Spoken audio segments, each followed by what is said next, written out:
Baik, Assalamualaikum warahmatullahi wabarakatuh. Saya Faras Taufik Ramadana, Prodi Perbankan Syariah, Fakultas Ekonomi dan Bisnis Islam.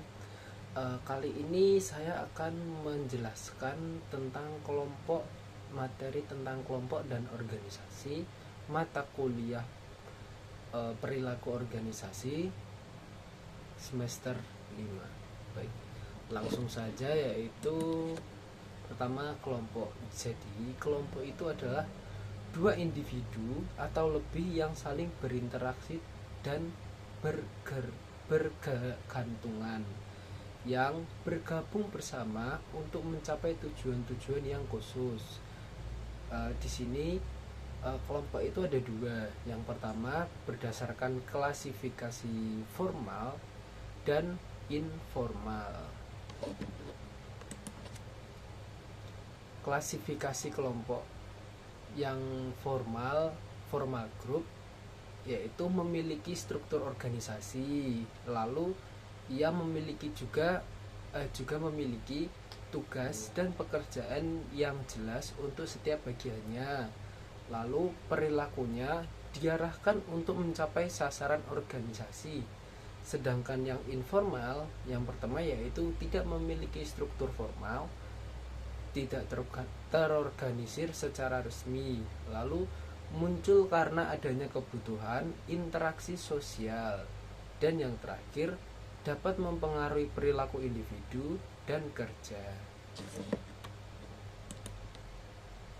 Lalu ada juga di sini kelompok berdasarkan olahraga seperti klub bola, seperti klub Ajax, Arsenal, Barcelona, Bayern Munchen, Olympique Lyonnais, terus AS Roma, Madrid, MU, dan lain sebagainya.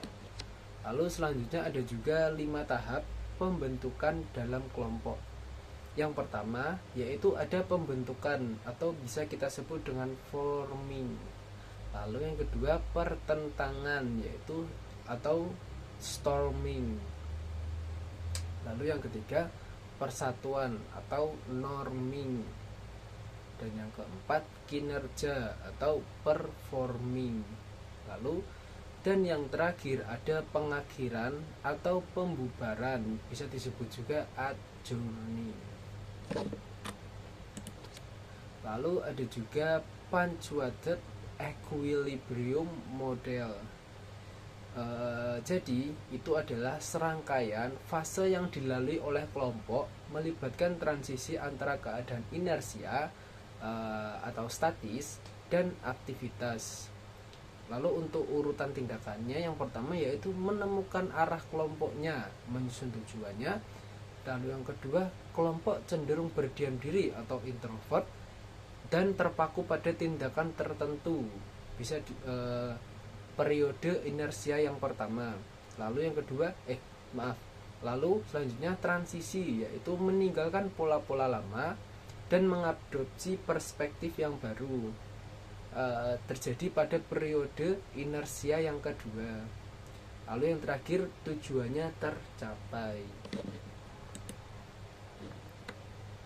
Lalu ada juga grup properti seperti role, norm, status, size, kohesivitas, dan diversity.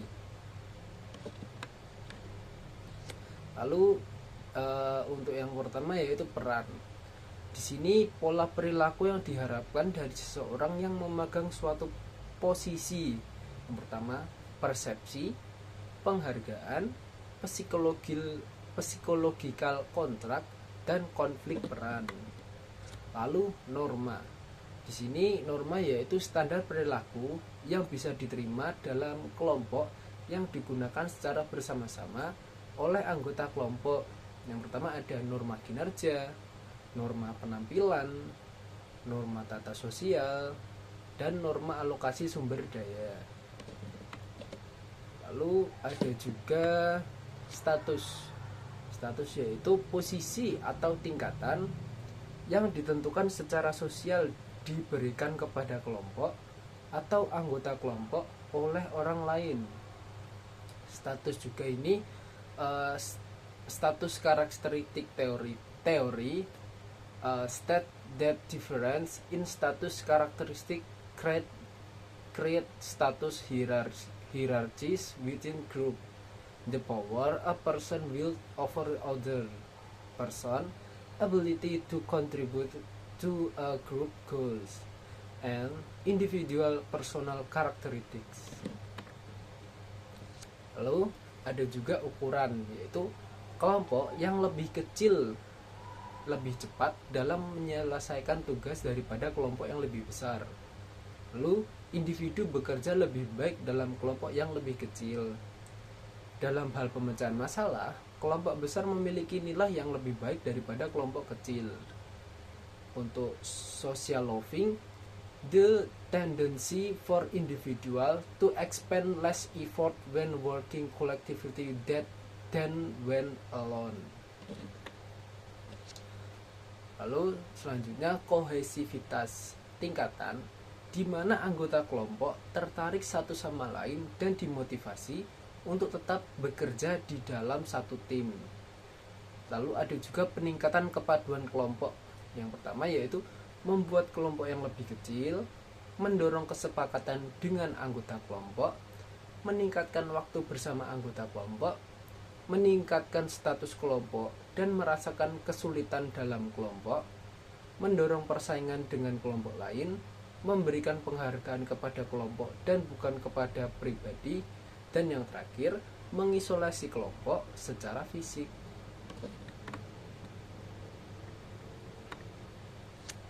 Lalu ada juga keragaman, di mana tingkat kesamaan anggota kelompok atau berbeda satu sama lain. Keanekaragamannya tampaknya meningkatkan konflik kelompok, terutama pada tahap awal perkembangan kelompok.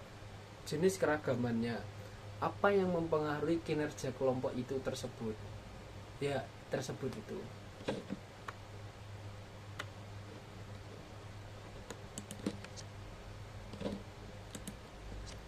Lalu keputusan kelompok,